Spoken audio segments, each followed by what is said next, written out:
Good morning, everyone.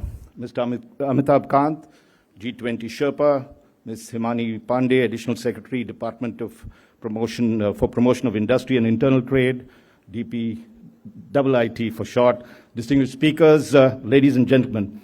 On behalf of the India Today Group, I'm delighted to welcome you to the first GI Samagam. Now, the geographical indications or GI tab or tag isn't just a label. It is a mark of our heritage, craftsmanship, and identity. I was just thinking, even as we lit the lamp, Mr. Kant, that with such an auspicious beginning, maybe we should, it's a wonderful Indian tradition, and maybe this should also be GI tagged, or, lighting of the lamp itself. So, simply put, if you look at it, what we're trying to do in this conclave is to beautifully, if I may say so, intertwine India's cultural heritage with its economic aspirations. So why should India push for its GIs? And I think my colleague put it very simply, which is because they empower the farmer, for instance, growing basmati rice in the Indo-Gangetic plain. They empower the artisan weaving Pochampali ikat in Telangana. They empower the shepherds responsible for Pashmina shawls in Kashmir. They empower the potters shaping the elegant blue pottery of Rajasthan. They empower the growers of Alfonso mangoes and Nagpur oranges in Maharashtra. And I was very happy to discover when I was going down that my home district, Coorg, or Kodagu as it is, has a GI tag. And that is for Arabica coffee. It's called Coorg Arabica coffee. And this proof of origin is verified, and its properties such as the native way of cultivation, soil quality, shade, and uniqueness compared to other coffee types resulted in this GI tag. So no other region, we did have coffee farms, but I don't have them anymore. No other region or a group of farmers beyond the Kodagu district can sell authentic Coorg Arabica coffee. Under Prime Minister Narendra Modi's vision, we saw the local to global initiatives which actually promoted the GI tag with the One District, One Product, or ODOP, and partnerships with private e-commerce giants have seen these treasures deserve the spotlight that they should get. Tourists, both domestic and international, are increasingly seeing authentic Indian experiences, and GI tags are becoming their go-to souvenirs. So that's also a very, very important activity, tourism and how it promotes it.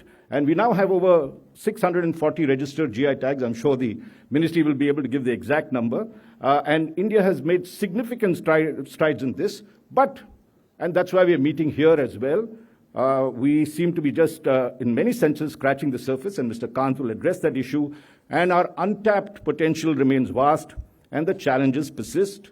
Some of the issues that I will talk about, and I'm sure Mr. Kant will also go talk about these, is the counterfeiting dilutes that come up, and in fact dilutes the value itself. There are legal battles that we have faced in the past, if you recall the big battle over basmati rice between India and Pakistan, and therefore this demands constant vigilance to protect and preserve our own GI tags. Also, we know that market access isn't always easy.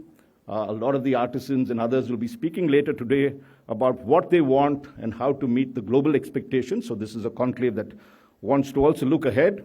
And we have put together in this conclave, not only just to honor our heritage with building a brighter future for our artisans and producers, but really bringing together top experts so that we could discuss all the key issues pertaining to GI tags and what are the challenges and opportunities ahead.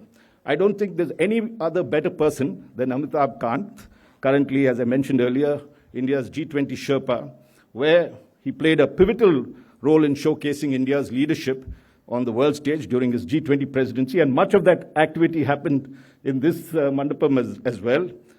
His exemplary work has been widely acknowledged, and you must read his recent book about the remarkable journey of India's triumph at G20. It is compelling reading. Amitabh Kant, I must say, I read it through in one shot itself. Tremendous information, and let's give him a very warm round of applause for that.